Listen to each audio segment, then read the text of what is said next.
السلام علیکم. د ولسنامې درنو لیدونکو، کرن خان یم او نن په ورجینیا کې یم، ارلنګټن کې. ارلنګټن نه به اوس ځو، یو ځای دی، نومونه ګران دي، مال نه راځي، اوس به خطا شم، بیا به راپورې خلک خاندي. خو لکه دا ویډیو مې دې له شروع کړله، زما د ولسنامې ماتې ګورې، خو تاسو ګورئ کور مو ودان، کله د حیات خان ورلډ او کله زما په فیسبوک یو ځای بل ځای د سفر لنډیزونه او وختونه در سره شریکوم. خو نن در سره خپل هغه ورور شریکوم، شعیب زاده د پښتونخوا د سیمې بیا د ریډیو د دنیا هغه نوم چې د نوم سره یې بلا خلک اشنا وو. دا خبره ده د 2004 نه تقریبا ومه تمه پورې. سلامونه ټولو ته، سلامونه څلورم پنځم شپږم ریډیو براقو، علي افریدیو، ډاکټر اسرار اتلو، ارشد سلیمو، عادلو، عارفو او شعیب زاده، دا هغه او یو پکې دغه مو اسلام. نو دا هغه ډله ټپله وه چې دوی د پوره پښتونخوا د اف ام دنیا کې چې کله نوی انقلاب راغی، نو دوی د پوره پښتونخوا د ځان سره اخیستې وه، د اوازونو په دنیا کې د دوی چې خپلې کمې خپرونې وي، که هغه اسلامي وي، که ادبي وي، که هنري وي، کرنټ افیر. خو د براق ریډیو نوم به تل ځکه یادېږي اوس، خو چونکې هغه نوم بدل شوی هم دی. او بیا به ذکر د فیاض علي شاه صاحب زه خامخا کوم. فیاض علي شاه صاحب هغه محترم مشر و، موږ ورته د مینې نه فوجي وی وایي ورته هم، چې دا ټیم یې جوړ کړی او ټیم جوړول چې دی نو دا ډېر ګران کار دی. نو د دغه سړي د ریډیو په براډکاسټینګ، د ریډیو په دنیا کې ډېر لوی کردار و چې دغه ټیم، دغه هلکان، دا ځوانان یې را جوړ کړي. شعیب جانه زه په امریکا کې یم، ستا خو پکې ما خیال دی چې ډېر وخت وشو، 15 کاله دې وشو که نه؟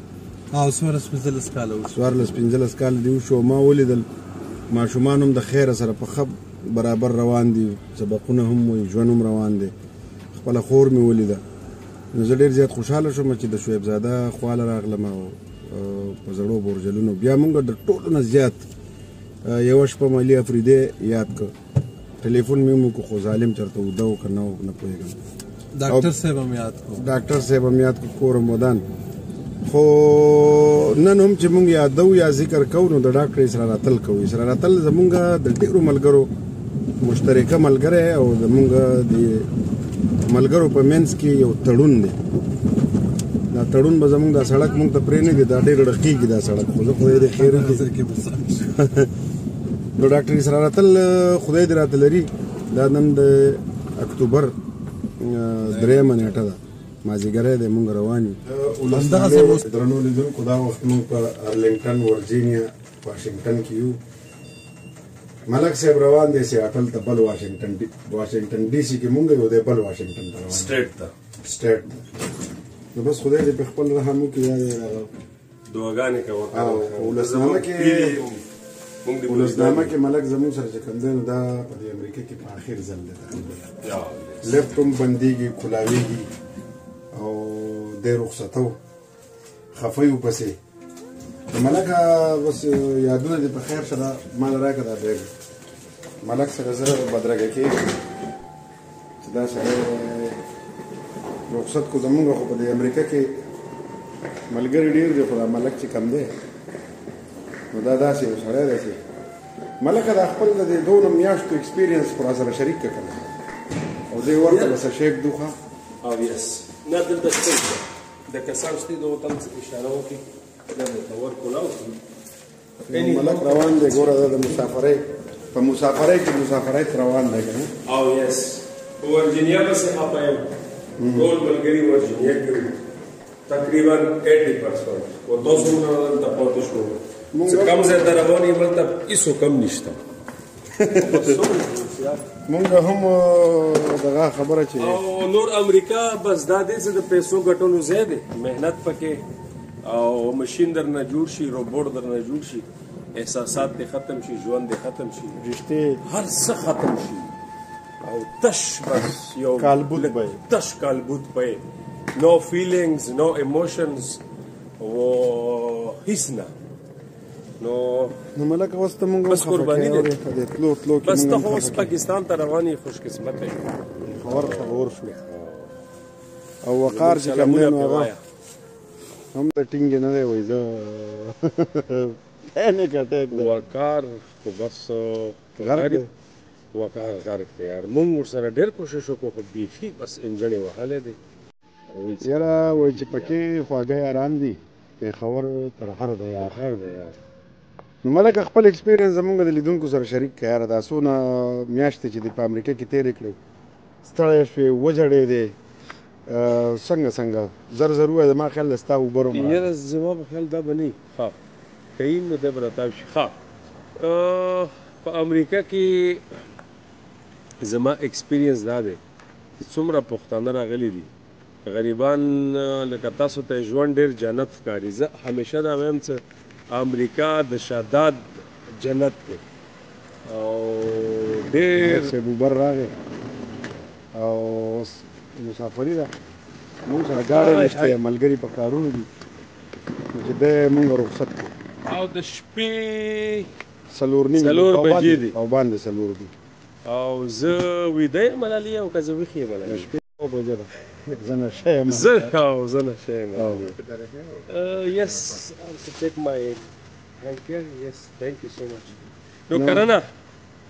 ملکه تا دا طرف دی که نه هغه طرف دی زه به دې طرف نه وخېږم ښې شپې ورځې ډریور هغه طرف دی او هغه طرف دی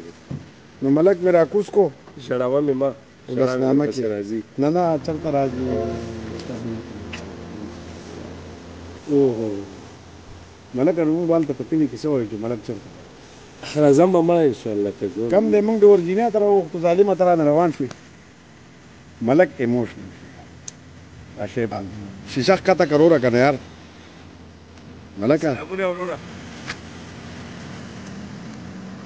یاره ملک غریب خپل په وایي ژړونه قسم په خدای دی دا ژوند دی بس څه کې ملک د مینې سړی دی او خدای دې ورته مخکې ژوند اسان کړي دعا به ورته کوو لاړ غریب ایرپورټ ته نو بس دا ملګري چې د سړي نه رخصتېږي که نه نو سړی ودرېدی اوري یا باسین صاحب شعر دی وایي درد چې څومره دی طاقت وي هغه ټول ختم کا زما لیما فقط په وخت کې د رخصت ورېږي نو زه خدای دې مل شه ملک جان الله دې مل شه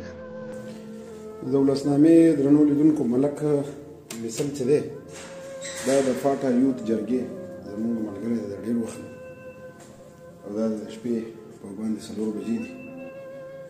او د واشنګټن سیاټل ته روان دي نو الله ښه زور یې راکړه خبره چې څه وکړو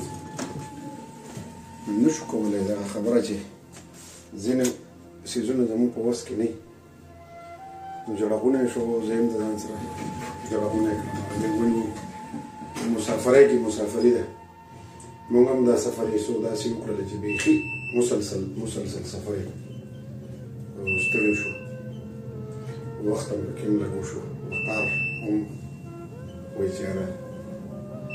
زه به پېښور ته موږ ته هم خدای شته پېښور یادېږي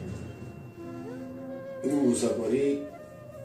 یو ډېر ګران کار دی د اور زانګو د خپلو خلکو نه د خپلې خاورې نه د خپل وطن نه د خپلو اوبو نه دې نه به لرې نو خدای دې ټولو مسافرو ثواب وکړي داسې مسافري کوي چې زر تللی راتلی شي دا ورته هم نه وایو چې کور کې کلي کې کښېنئ خو چې زر تللی راتلی شي ځکه